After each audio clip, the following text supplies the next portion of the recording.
नमस्कार दोस्तों, आप सभी का स्वागत है। आज हम पढ़ेंगे क्लास 8 के अंदर हमारा reaching the age of adolescence, इस टॉपिक के ऊपर चर्चा करेंगे। तो देखिए, एडोलसेंस का मतलब होता है किशोरावस्था। तो क्या क्या होता है किशोरावस्था में, यानी कि चेंज एट प्यूबर्टी, यानी कि परिपक्वता के दौरान क्या क्या चेंजेज होते हैं। सबसे पहले इंक्रीज इन हाइट, यानी कि लंबाई में वृद्धि। चेंज इन बॉडी शेप, यानी कि बॉडी की शेप में बदलाव। वॉइस चेंज, यानी कि आवाज़ का चेंज होना, जैसे लड़कियों में आवाज़ पतली हो जाती है, लड़कों में आवाज़ मोटी हो जाती है।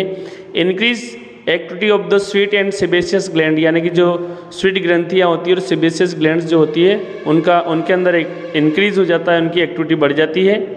तो ये कुछ चेंजेज आते हैं किशोरावस्था के दौरान। अगला चेंज देखिए, डेवलपमेंट ऑफ सेक्स ऑर्गन्स, यानी कि जो सेक्स ऑर्गन्स होते हैं उनमें विकास होने लग जाता है।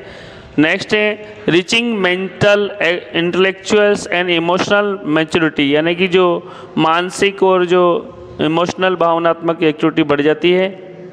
प्यूबर्टी क्या है, यानी कि जो लैंगिक परिपक्वता क्या है। The human body undergoes सर्वल change during adolescence, यानी कि किशोरावस्था के दौरान ह्यूमन की बॉडी में विभिन्न प्रकार के बदलाव आते हैं। This change mark on the onset of puberty, ये जो परिवर्तन होते हैं ये प्यूबर्टी को बताते हैं। अब देखिए, असेक्सुअल रिप्रोडक्शन क्या है। The formation of new individuals without fusion of male gamete and female gamete is called asexual reproduction, यानी कि बिना मेल और फीमेल गैमेट के अगर फ्यूजन के कोई नया जीव का निर्माण हो रहा है तो वह असेक्सुअल रिप्रोडक्शन यानी कि अलैंगिक जनन कहलाता है। Different method of asexual reproduction, यानी कि अलैंगिक जनन की विभिन्न विधियां हैं। पहली विधि है बाइनरी फ्यूजन, यानी कि द्विविभाजन या द्विखंडन।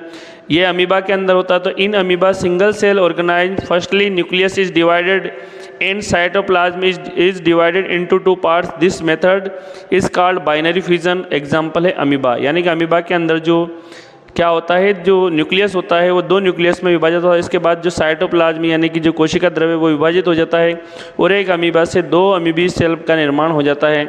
दूसरी विधि है बडिंग। तो बडिंग हाइड्रा के अंदर होती है, यानी कि हाइड्रा के अंदर बडिंग मेथड्स का निर्माण होता है, यानी बडिंग विधि। बडिंग विधि के अंदर क्या होता है, in hydra A outgrowth structure called bird, यानी कि हाइड्रा के बाहर जो एक आउटग्रोथ स्ट्रक्चर होती है जिसे बर्ड कहते हैं। The bird is continued growth, यानी कि बर्ड लगातार वृद्धि करती रहती है। And detached from parent hydra, और जो पेरेंट हाइड्रा होता है उससे डिटेच्ड हो जाती है। और ये आफ्टर डिटेच्ड होने के बाद इट हैव फ्रीली इंडिपेंडेंटली, यानी कि स्वतंत्र रूप से ये एक नए जीव का निर्माण कर लेती है।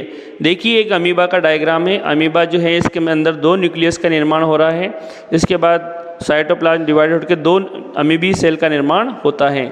अब देखिए, ओविपेरस, यानी कि अंडज किसे कहते हैं।